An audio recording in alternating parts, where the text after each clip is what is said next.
now and then. In line with that, and she's talking about the reason that we have candy is on the 4th of July when we do the town has the parade, we also have a float that veterans can ride on. And we always have buckets of candy that we throw at kids. To kids? At kids. Yeah. We like the hard candy so we can throw it farther. Yes. Bang them in the head. But, right, yeah, they want to remember us. So 4th of July, if you're here in this area, come because it's a lot of fun. And bring somebody with you. Gallant Gallop. I'll talk about that real quick. One of the things we decided to do, I got approached by Parks and Rec folks. They want to have an annual fun run. It's kind of like a signature thing in the community. And they asked if Gallant Few would like to do it. And I'm like, well, yeah. So what are you thinking? Well, they want to do something that originates in the Trophy Club Park, which is the Corps of Engineer property back if you've ever been in where they have the disc golf course. It's a beautiful area back in there. And they want to start there. We're going to run along a sidewalk that goes, it's more than a sidewalk because it's, double bike path large, but it goes almost to the high school and back, and it'll be a 5-mile route. So I'm not a runner anymore since I have an artificial hip, but I'll be out there either walking or biking. I'm not sure which one it is. But if you want to come out and just participate, join, whatever, we got information up there. And then I think Zach's also emailed some of that around, so you guys have that in the Metroport veteran stuff. Following on that, Patriot Challenge. You want to talk again just real quick about what Patriot Challenge is, or you want me to do that? You can do it. Okay. She's my board member, so she's my boss, so I have to do what she said. Gallant Few, about, I think it's been 13 years ago, I was approached by an Army Ranger active duty guy who said that he knew an Army Ranger that was basically being forced to leave the military. And that he was planning this incredible journey cross country, and he wanted to know if I could help him. So I get on the phone, and this corporal's name is Corey Smith. Corey, at that time, was serving in the 3rd Ranger Battalion. And he had returned from a combat deployment to find out that his wife had cleaned out their apartment, took their 1-year-old daughter, and moved home to Indianapolis. And she left a message that said, you can be a dad or you can be a Ranger, you pick. So now he has to go back into his chain of command after deployment and say, my wife is basically forcing me to leave the military. It's not the kind of thing you want to say in that environment, right? So he took a lot of hits to his self-confidence, his self-image, and he had to turn all of the military stuff off so that he could go be a dad and a husband. Ended up getting divorced anyway, but as he's going through this process, in talking with a pastor and going and doing a lot of running and soul searching at night, he decided to run from Columbus, Georgia to Indianapolis, 565 miles. And when I connected with him, the reason he said he wanted to do it was to be the physical embodiment of a difficult transition. So we're a brand new nonprofit. We had $0 in the bank. We'd never raised any money before. But we said we can make a Facebook page and we can make phone calls and let's see if we can get you some news coverage. And he had to agree, for us to help him, he had to agree to be on a schedule so that he could meet with a mayor or he could talk to a Chamber of Commerce or he could do events as he went across the country. So he made the schedule. And he started out running 20 miles a day and he got a stress fracture. But he wouldn't quit, so he walked until we got him a bike. So he ran, he walked, and he biked all 565 miles. And he got to Indianapolis in the first weekend of February that year, right before the Super Bowl. And we were able to get him up on the Super Bowl stage to talk about veteran transition. And it was a huge moment that got us a little bit of recognition. It helped that a Gold Star mom got on the telephone and called CNN and got Robin Meade to do an interview. So if you Google, and I think we've shared it a couple of times on our social media, there's an interview of Robin Meade with Corey Smith while he's doing the run. And he talks about the separation and all the things that he's going through and the reasons that he's doing the run. Well, after the run, we'd raised about $12,000. Most of that went to support his efforts to pay for the logistics that he needed. His congressman found out that he was doing this and invited him to the State of the Union address. So we had to pull him out of the route, fly him last minute to DC and put him up in a hotel. So that ate a portion of that money. But he got to sit in the balcony and watch one of Obama's State of the Union addresses, which was an incredible moment for him. at the end of that, we had about $1,000 left over. So we said, okay, what are we going to do with this $1,000? Well, let's find somebody next year to run 565 miles. And we couldn't get any takers. So we decided that we would try and make a team event. Can you and 9 of your friends do 565 miles? Month of February, 4 weeks, 28 days for the most part. You take 565 miles divided by 10, divided by 28, works out to, rough math is 2 miles a day. So can you and 10 of your friends do 2 miles a day? That's a challenge to get out. Every single person on the team averaged 2 miles a day, right? So over the years, we've changed it a little bit. We've opened it up. Now it's anybody, unlimited team. If you want to have 100 people on your team, you can have 100 people on your team. The activity is still the equivalent of 2 miles a day, but 15 minutes equals a mile of exercise. So if you walk, or if you do aerobics, or if you climb, or whatever, we have ways to kind of convert to make it fair for everybody. And last year we had about 3,000 people that participated, and we raised over $300,000. That money pays for Gallant Fuse operations for the year. Our budget is about double that, and so it's half of what we do. It's incredibly important for what we call now Patriot Challenge, because people that weren't Rangers didn't want to participate, and people that didn't run was in the name twice, so we called it Run Ranger Run. So we changed it to Patriot Challenge, and it's a lot of fun to do. So watch for information on that. Please sign up. PatriotChallenge.org is the website. And we also have some corporate challenges that I'm not going to go into the details to talk about now. I do want to mention Harvest Living Center. At the Metroport, I'm sorry, the Trophy Club Rotary Club meeting yesterday, I got there's 2 different things that are all coming together in the same thing. There's an organization in North Richland Hills that does end-of-life care in terms of sitting with people that are alone, that are dying. It's a hospice program. They have a lot of veterans that are in that program. And they're always looking for volunteers that are willing to go and sit with somebody at the end of their life. So I'm going to throw it out to this group. I don't need anybody to raise their hand now, but we'll put it out in the email. If anybody is interested in volunteering, you go through an online training, and I think they have to do a background check, and then they will let you know if they have someone, and it's this area, right? They have veterans that are in, whether it's Roanoke or in this particular area, that are at the end of their life, and they don't have anybody to be with them. And there are some absolutely amazing stories of people that just go in and sit, and I mean, I can't imagine being so alone at the end of your life that you don't have anybody to come and be with you for the last 6 months of your life. So to have some, especially for a veteran, right? We can engage with that. I think we can help. So I'm going to try and coordinate that. The other piece is not end-of-life care, but it's Harvest Living Center. And that's this retirement center that's right next to Home Depot, right around the corner over here. The first Wednesday of every month, this upcoming one is February the 1st, they do a veteran lunch. And they've got 15 or 20 old retired veterans that are in this assisted living center that they all get together and they tell lies and you know, some true stories, but they have just a little time of fellowship. And somebody approached me and said, you know, would you guys like, they're always looking for somebody to come give a talk, but I'm like, well, we got veterans here that might want to pop in over there too. So I'm going to put that on the calendar. And that first Wednesday of every month, if you're interested, 12 o'clock over there at Harvest, I'm going to make that my monthly thing to go over there and be with those. I think men and women, I'm not sure what the mix is. Zach, why don't you come up real quick? I have a special presentation I want Zach to make. But before he does that, I want to tell you a little history of this. So I think it's been 10 years ago now. We had an Army Ranger veteran named Brad Leatherman that he helped Gallant Few get started because he was our clearinghouse for whether somebody was a veteran or not a veteran. This goes way back to when we first set up the Ranger networking groups, probably 15 years ago.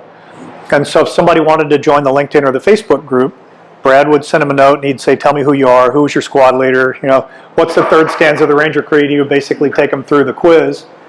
And then once they were confirmed, then he would admit them into the group and introduce them to the group. Well, 10 years ago, last weekend, he went into a VA facility for what was supposed to be an outpatient type of procedure, and he died. So, and he was, I'm guessing, mid-30s, maybe 35-ish, very young. It was a very tragic thing. So what we did after that was we created, as Gallant Few, we started trying to identify ways to recognize veterans that were in our system. We created 2 annual awards. One is the Corey Smith Power of One that we give to, whether it's a veteran or a non-veteran, somebody that has made, by their own volunteer efforts, has made a huge difference for Gallant Few. The other one is the Leatherman Legacy Award, the Brad Leatherman Legacy Award. And that is given to a veteran who has shown a tremendous amount of growth in working with us over the previous year. So with that, I'll turn it over to Zach because he has a Leatherman Legacy Award to present. Before hi everybody, my name's Zach, I'm a veteran. Hi Zach. Before I ask this person to come up here and say his or her name. Excuse me. Technical difficulties. You can see those bars of different colors on the screen right now. But one thing I will say about this person, they came to Gallant Few, I want to say a little over a year ago. I just checked my emails. It was November 2021. Since this person has come here, I've seen growth in them, a lot of growth. I've seen growth. We work in 5 areas that we call fitness. Those areas are professionally, emotionally, socially, physically, and spiritually within the Gallant Few Star. Excuse me. With that being said, I will say there are 2 key components that I've seen socially, emotionally, and physically with this veteran. This veteran has participated in our veteran climbing. They've been here at almost every single MVA breakfast that we've had and other MVA events that we've had, anything from the 4th of July Day events to Veterans Day events to the breakfasts to other events maybe we've had at the memorial. So with that being said, I'm very proud to give this because we don't do this lightly, right? You know, we buy these, and before I talk about who's coming up here, I'll talk about what it is. But we don't give this away lightly. We have it engraved, it's customized. We put a lot of effort into it, so there's a lot of high quality things that go into this item. But with that being said, can I open it or no? I'm not going to show the name. With that being said, it's a compass. It's I believe it's the Lewis and Clark one. It's a Lewis and Clark styled compass.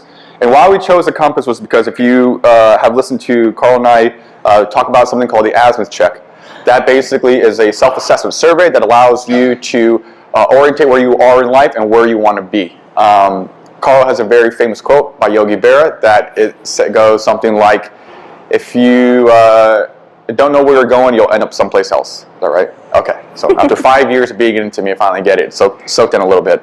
Well, with that being said, this compass is just a representation of where this veteran is in life and where they've been, where they're going, and their continuation of life. So with that being said, Tommy, come up.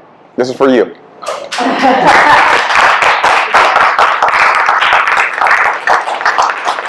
This was engraved for you.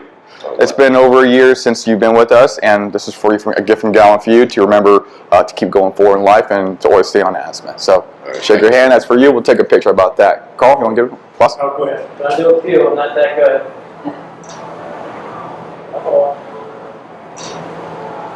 Gotcha. Cool. Awesome. Well, that's for you, Tommy, and we're proud of what you do and keep going, man. One day at a time, you're doing it. Yes, sir. Cool. All right, I'm done. Boss.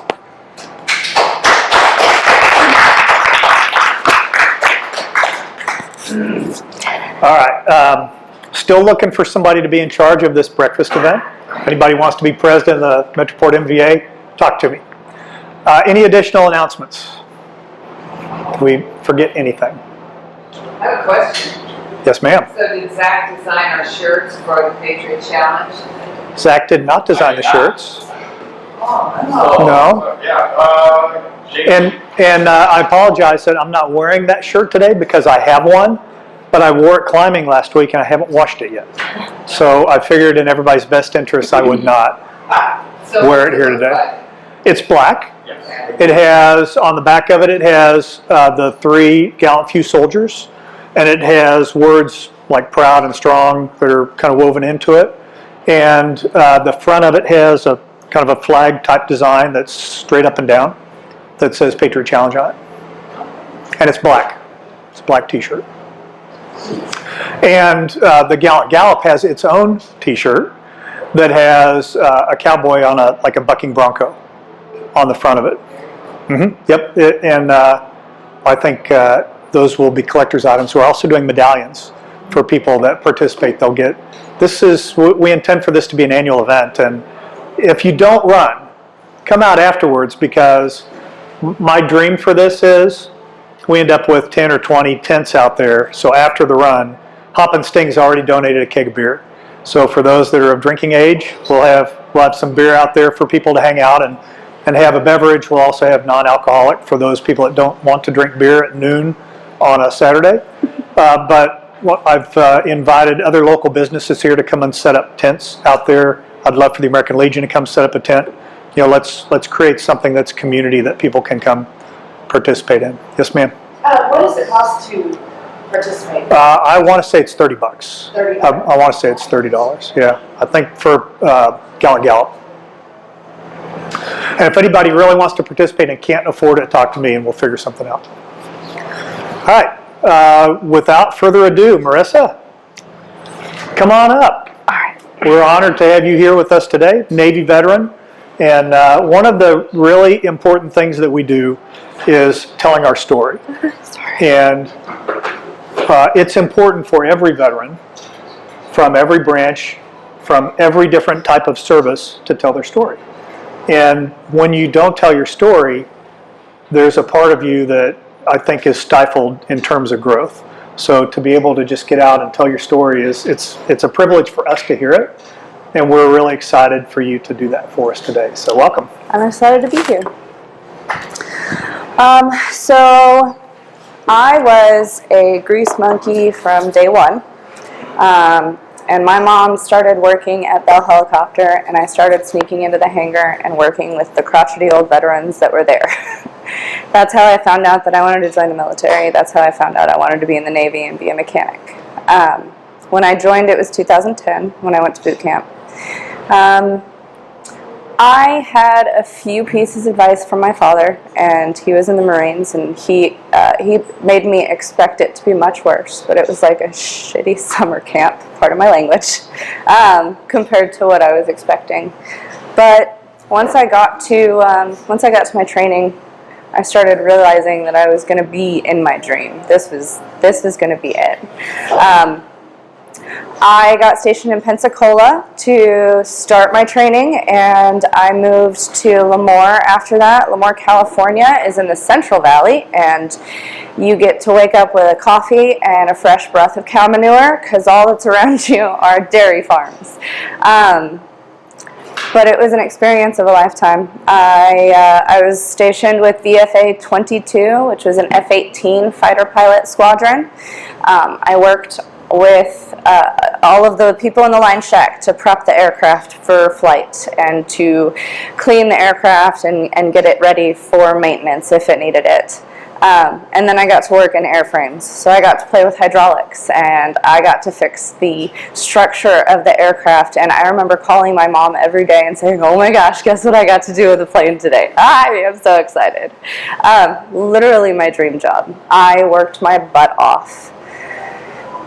I was the only female in all of my training, for my job at least. In boot camp, it was an even split of males to females. But when I started learning my trade, I was the only female. Luckily, I was raised in a bar, not a barn with animals, but like a bar, because my mom was a full-time bartender. So I was ready for all of the lewd behavior and smoking nonstop and making midnight snacks and trying to weasel your way around people. And that's kind of what I had to do. I had to work twice as hard and twice as long to show that I was just as good as the rest of the males in the squadron. Otherwise, if you were other females that weren't willing to work, you got by and got promoted and got the good stuff by offering your good stuff. And I wasn't going to be that person. I was going to work and show my effort and actually show that I cared about my job. And that was really hard. I have a lot of gray hairs. You can't tell because I just dyed my hair purple, but a lot of grays from my 4 years. At 22, we were the Fighting Redcocks. I got there in late August, and we went on our first deployment in November, right after Thanksgiving. I didn't have a relationship with my father until I went to boot camp, because he wasn't interested until we had something in common. And the last time that I got to see him was right before I left for deployment. He shared a lot of stories, so my dream was to be able to go on deployment, make it to the Philippines, and try to find the bar where he went and went and fed lions chickens, I think is what the story was. Deployment was a blast for me. I was on an aircraft carrier, and I know that that's weird. Most people don't say that deployment's fun, but I loved working on the flight deck. It was go, go, go nonstop. My job was to get the aircraft ready for flight, get the pilot in the aircraft, and make sure his jet was good to go. And then get it back, landed safely, and washed and ready for the next flight. It was a really good time. I had to do TAD time, temporary alternate distribution or something. I don't remember the deep from it. But I had to do TAD time and the officers' berthing. So I had to clean their rooms and take their laundry downstairs in the ship and make sure they got their food. And they had their own special galley to be able to order what they wanted from the cook. They were lucky, because I walked into the galley and almost threw up just from the smell for us little peons for enlisted.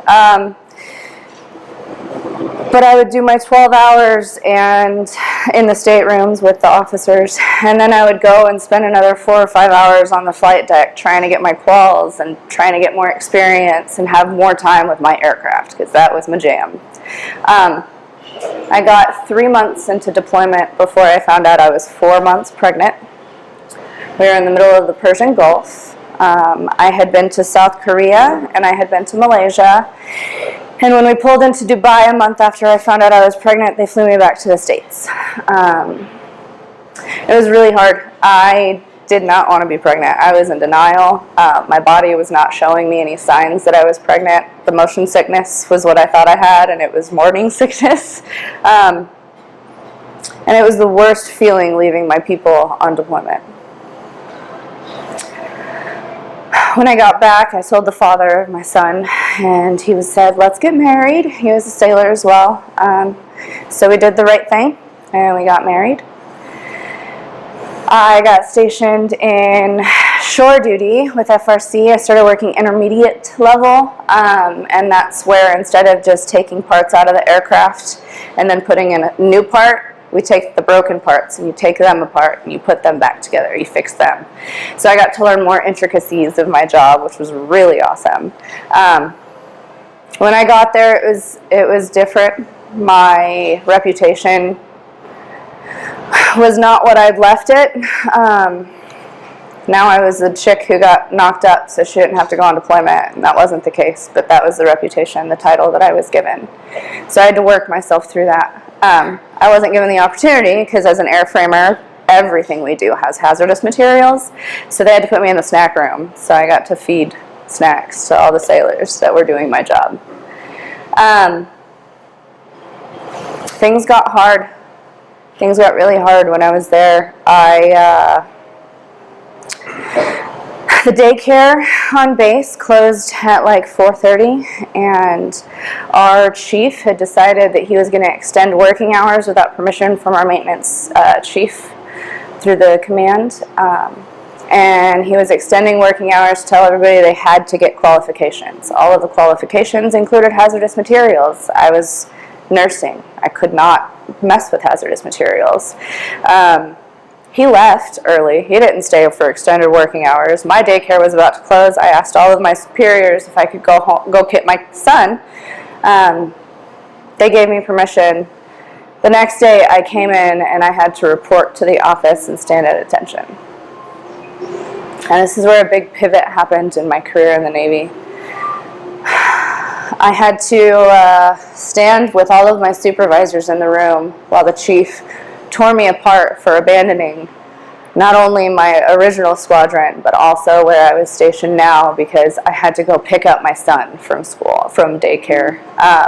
He told me that I should have had an abortion, and nobody packed my child in a sea bag, and as soon as I was cleared for duty, he was going to send me to Gitmo for TAD orders, so that he could guarantee that the prisoners would do what they do to the guards. I'm not going to say it. I wasn't the only female he did that to. There were 2 other females that had to leave for the same reason. Childcare closed. Neither of them had the guts to go and stand up for themselves, so I was the only one that went and said, this isn't okay. There's only so much I can do. I am doing my very best. I'll come in early to compensate. I will do whatever I can to compensate, but this isn't okay. So he got a slap on the wrist, and I got sent early to a shop that does handle hazardous materials. I had to stop nursing my son because of that chief. That was hard, but I worked my butt off. I went to the MR shop, which they had an engraving machine, a CNC machine, and lathes and all kinds of stuff, so I learned more intricacies in my job. I learned how to actually work with the metal and form the skin of our aircraft, which was amazing. And then I got to work in a tire shop. You guys have gotten your tires changed. I don't need to explain what that is. They were just this big. But I loved that too because it was fast-paced, and I was making sure that our jets were still able to get off the ground. After that, I went to VFA 122, which was another airfighter squadron, except it was the airfighter squadron for the pilots that were learning how to fly. We had so many hard landings. We had so many hot breaks. It was insane. Lots of maintenance. I learned a ton of stuff. It was a great time. We had over 160 aircraft, both F-18 Super Hornets and Legacies, and I got to learn that Legacies, if they don't leak, there's something wrong. If the Super Hornets leak, there's something wrong. But the opposite is good time. I made it to E5, and in the Navy, instead of being able to show performance and show that you know your job and show that you're a leader, in the Navy you have to do all that and take a test. I hate tests. I've never been good at them, but I made it to E5 in just 4 short years. There's also a small percentage of those that make it in aviation to advance. Although I made E5 like 5 months and 24 days before I got out, so I didn't make it to the 6 months, so I never got paid for E5. I think they did it on purpose. I loved my experience in the military. There were hard times, there were sad times, there were knockout, drag down, pulling myself off the ground and making sure that I can make it to the end of shift and get the job done. And still go home and be a decent human to my husband. He wasn't very kind. Right after I got out of the military in March of 14, I left him. He had threatened me with physical harm, so I grabbed my son and I left. I stayed with a friend on base. My transition was not easy. There's a lot of addiction that runs in my family, so I started taking to drinking.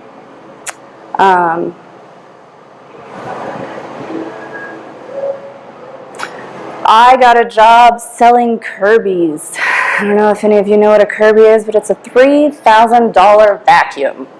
Holy crap. Knocking on someone's door and asking if you can come in and ask them to spend $3,000 on a hunk of metal is not easy, but I did it. I did it. I did it for about 9 months, and then I decided that was too much. It was 12-hour days walking on the street 6 days a week for maybe $200. I realized that was not it for me. I started looking for a job. I finally filed my disability. The divorce was not a smooth one, but I stayed in California so that I could share 50-50 custody with my son's father. I got out because I wanted to make sure our son didn't have to have both parents swap deployments. I wanted to do 20 years. So getting out was kind of like a hit, just like being sent home early on deployment. Once I filed disability, I started looking for an actual job, and I went into healthcare, which was quite a switch. I got a job working for Central Valley Indian Health, and it was a job on a native reservation, and for the first time in my life I was called the White Devil. That was an experience. It took about 6 months to gain their trust. It was almost as if I was proving myself again, but it was good. I started to learn their culture just like I'd learned the military culture. I started to see the impact that we may have on everyday lives. But myself, I wasn't completely whole. I was struggling a lot. I stayed with a friend, and then I moved to my friend's apartment before he left on deployment so that I could watch his place, and I started drowning myself the days that I didn't have my son in alcohol. And it wasn't healthy. I was losing myself more and more. When I got approved for disability, I started going to school, so I'm working full-time taking care of Native Americans. I had 100 patients that I would take to and from appointments and make sure their meds were good and make sure they were taking care of themselves and had the right diet. So I had patients. I saw 100 patients every week in their homes. And then I started going to school full-time. I decided that because of my trauma as a child, I could go and help other children that have experienced similar. So I wanted to be a social worker with a focus on children and families. However, halfway through my degree, I realized that I would go vigilante and there would be problems and I'd end up behind bars because there's too much red tape in social work for me to be able to do stuff. And I would give my all to those kids instead of mine. I was working full-time, going to school full-time, and then decided that I needed more to fill my time and started moonlighting as a barback at a bar. Great place for an alcoholic to stay. Started hanging out with the wrong people, stopped taking care of myself completely, started failing classes, and then got blessed with another child from one of the bouncers at the bar. Once again, tried to do the right thing. Let him move in. Obviously, during my pregnancy, I wasn't drinking, but he didn't tell me he was on probation until his probation officer showed up at my house and did an inspection and told me that I had to clear out all of the drinks and all of the firearms and all of this and all of that. And I got a safe, and then he stole the keys for my safe out of my government vehicle for work and stole my shotgun and took his 4-year-old son to go shooting and took a video of it and posted it on my Facebook. And I had friends in law enforcement. So he went to prison. I'm still working full-time. I'm still schooling full-time. I'm no longer moonlighting as a barback, thank goodness. But I am utterly broken and utterly alone. My transition is not going well. There was a lot of ups and downs. I had my daughter. I was able to push through. I started building relationships with a few people. And I quit my job at on the native reservation because the nurse didn't actually care about her patients, and I couldn't continue working with someone that wasn't going to do their job and have compassion. So I got a job back on base as a civilian contractor doing aviation, structural, and hydraulic work. I loved it. I had missed it a ton. I got to work at a brand new squadron that they had just built called NAMC, and it was to take all of the broken aircraft from the training command and build them back up. There were shells of aircraft that had nothing because they just kept robbing parts, and we started building those up. We built up jets that hadn't flown in 15 years. It was amazing. I started feeling like me again. I stopped hanging out with the wrong people. I started staying more sober. I was dry, not sober. But I realized that I was gonna just stay stuck in the military life if I didn't start actually finding things for me and my kids outside of the military. world. My ex-husband decided to take me to court for custody in 2019 again, except he accused me of horrible things, and we were in court for 8 months, and I never even got to say my piece. And I saw my son was so stressed he was losing his hair. He was pulling out his hair. He was bald, most of his scalp. So I decided that it would be best for him if I walked away from the fight. So that's why I'm back in Texas. Here I am. And my now is I am going to school full-time at TCC for a bachelor's in business management. I want to be a training and development manager. I have a whole lot of experience with hazardous materials, and I want to ensure that the companies that have hazardous materials and employees that use them are actually protecting their employees as well as the environment. There are laws that say they have to protect the environment. There's not as many laws saying that they have to protect their employees. Working on base as a civilian, I got to be the head honcho for a hazmat program, and I realized I'm pretty good at logisticizing and like making things go where they're supposed to go. So that's my current goal. I would really like to be able to help people and help the world with the hazardous crud, because there's a lot of it, and I don't need to get all environmental on you guys. You guys know what's going on in our oceans and the world. But my dream is, I don't know if you guys had TAPS or any transitional class, but ours was pretty minimal when I got out. It was, hey, you guys are getting out. There's like paperwork you can do here and other paperwork you can do here that'll help you, and you can call some people to do other stuff. And that was pretty much it. There's like a huge gap between us going into the military and expected to train to become a service member in our military to do our jobs and protect our country, and then they say, okay, goodbye, go be a civilian. We go through months of training and then, okay, bye, figure it out. That's not okay for me. I see so many veterans that just come through and they're lost. I was lost. I didn't think I had anybody. I am starting to recognize that I am a veteran. I get to say that. I may not have seen battle. I may not have done the hard things that I'm sure all of you have, but I helped get those jets off the ground. I helped make sure they were running, and the pilots were able to actually fly because I was able to actually fix them. We all have our small parts, and that doesn't have to stop with service in the military. My dream is to get a boatload of land. I want to have crops. I want to have animals. I want to have buildings for veterans to stay. I want to have cabins for families to vacation. And I want to have therapists there on site to help people if they're having a hard time. I want to have people there that have all of the information for all of the resources that are available to us, because I still have only like 0.5% knowledge of what's available to me as a single mother veteran. I have no idea where I can ask for help. And I'm not the only one. All of you, I'm sure, have been stuck in some point in time where you could have really used some veteran help and didn't know where to go.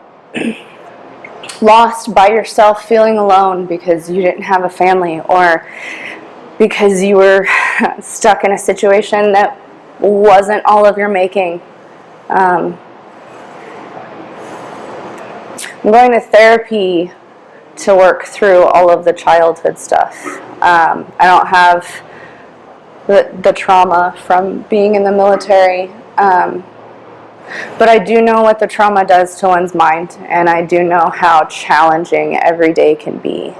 And I'm hoping that once I get to a point where I can have land and I can have those resources and those facilities available, that every single one of us can have a safe place, a good place, a relaxing place, a vacation, a home away from home, and have that support and have that network, because none of us are alone, and I hope all of you guys know that too. It's been an up and down ride. I am so grateful to be here. I'm so grateful to have come out on the other side and learned as much as I did. I hope that all of you appreciated my speech. That's all I got. I'm sorry. Questions? Who has a Yeah. first off? Oh, thanks. Anybody have any questions? I did. Of course. So you were very,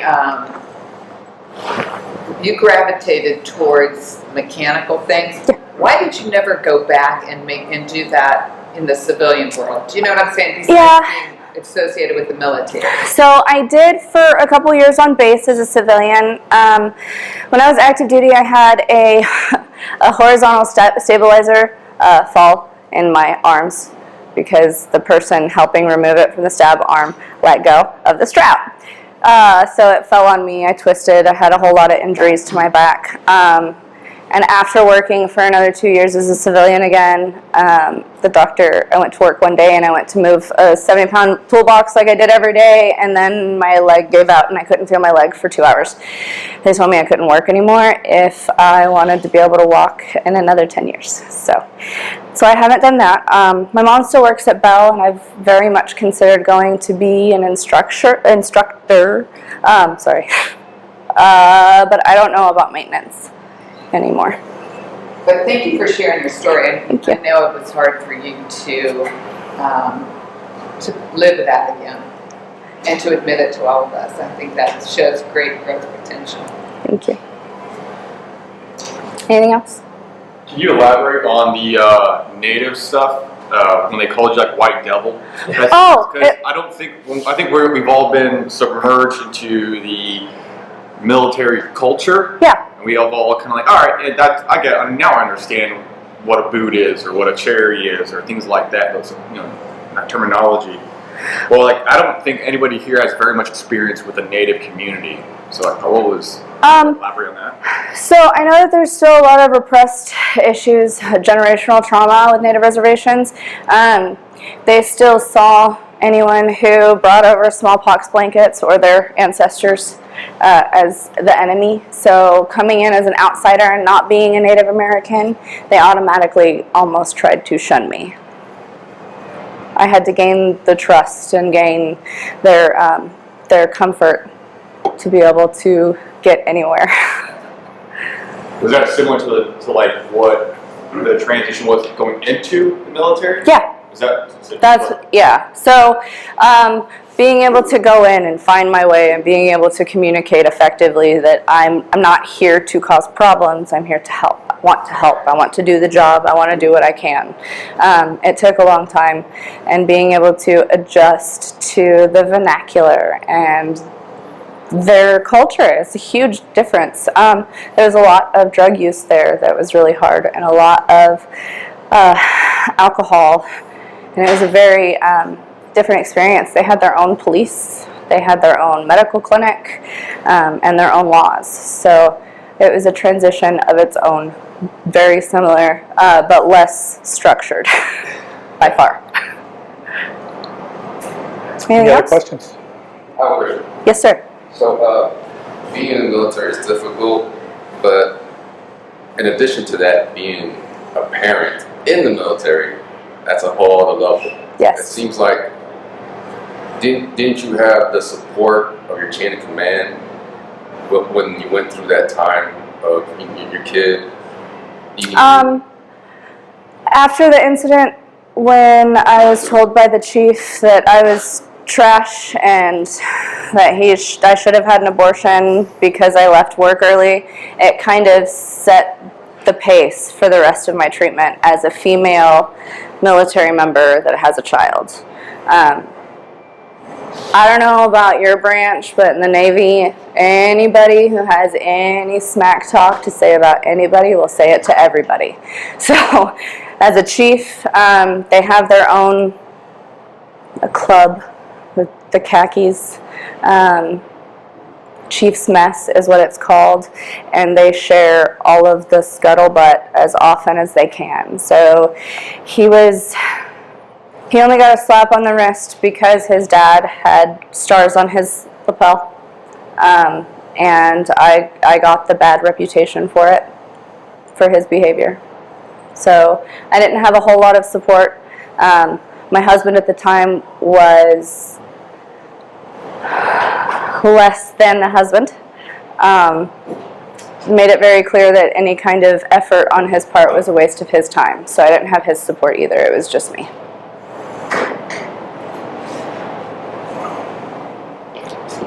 Anything else? Thank you guys for having me. I hope that that was okay. That's awesome.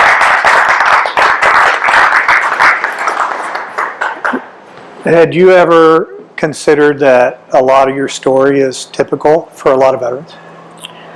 I think that there's a lot of similarities, absolutely. Especially after working in the Veterans Center at TCC, I've learned that there's so many similarities, just in different ways. It's guaranteed. There's going to be struggles. There's still hazing. There's still all of the things. It's not going away anytime soon. I looked at some statistics a couple of months ago, and of all the people that join the military, only 10% retire. Okay? About 40% don't re-enlist. So that leaves you somewhere around 30 to 40% in the middle that re-enlist that don't retire. Yeah. Right? So why do you say, yeah, I'm going to make it my career, and then you don't? Toxic leadership is one. Sexual abuse is one. Seeing somebody killed, maimed, physical failure. There are more reasons than there are people in this restaurant, right? But they all come back to the outcome of that for the individual veteran becomes guilt and shame for their experience. And they self-medicate, sometimes with alcohol, sometimes with other stuff. They have relationship issues, they have financial issues, they have issues at education, which means professional issues. You know, all of that stuff, in my opinion, you can funnel right back to leaving the military. Is there a sense of guilt or shame associated with that? Because it takes everything else and just messes it all up. And that's the entry point that we all need to be able to affect. I believe that it's not the military's job to remake us into civilians, right? Because it wasn't the civilian community's job to make us into military. Military needs to go fight and win wars. They just need to focus on that. They don't need to teach me how to be an accountant or an attorney or whatever. But the community has the responsibility to do that, and the community overall does not step up and take that responsibility. So that's why we're here. We want to do all the things that you talked about, we're trying to do. It's really hard because you feel like, you know, you're that character that's putting their finger in the dike and there's 100 other leaks over there and nobody's going and plugging all the leaks. So it's an uphill battle that sometimes can be really discouraging, but it is so rewarding when you're able to come one-on-one with somebody and help them. Telling your story is an incredibly important part of that because somebody else can go, wow, I didn't realize somebody else had experienced the same kind of thing. So by sharing that, somebody else hears this, and that's the main reason that we record these, is because we want other people to have the opportunity to hear and maybe go, I recognize aspects of that story. And if she got through it, then I can get through it, right?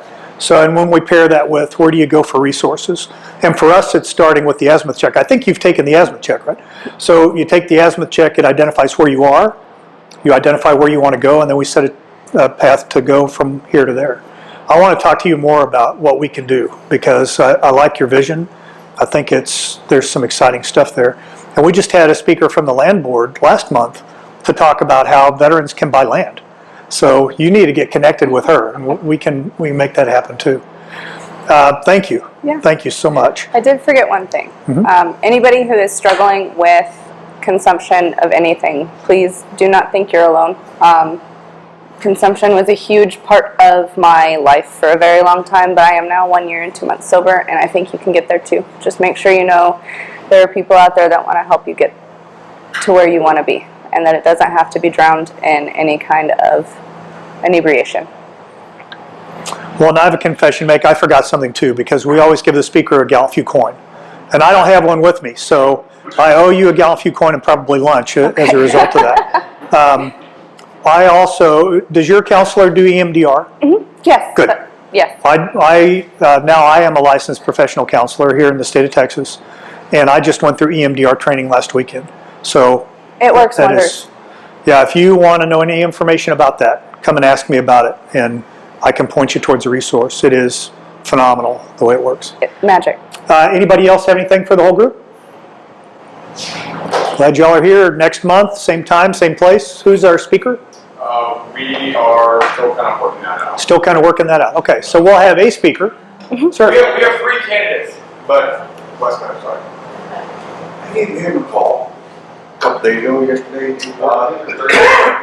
And just on Facebook, I came across casting calls for the new Bass Reef shows that's on TV, and they were looking for extras for Civil War, Confederate soldiers, Union soldiers, and they have different things that different categories. And one of the categories that came up that I brought to his attention was amputees. They're looking for some amputees. And if y'all have any friends that doesn't hurt, just put in an application on this legacy. LegacyCasting.com, Yeah. or Legacy Casting on Facebook. And they're looking to have some extras. You know, we have to keep portraying Civil War soldiers and something fun, something that pay money, and it's something that if you have to bridge it, you might be able to do something like that if it's available. It'll be filmed in Weatherford, Hazel, and surrounding areas. I think it's 12 hours of work, and then pay $150 per 12 hours. So I think right now, Wes is mentioning they're looking for amputees, obviously, to reenact certain show. And Mylan could tell the actors what it was like to be there. He's actually, what's that called? The on-set talent, and when you no, we don't do it this way. So. Technical advisor. All right, thank you. Anything else for the group? All right, we'll see you next month. Bring somebody.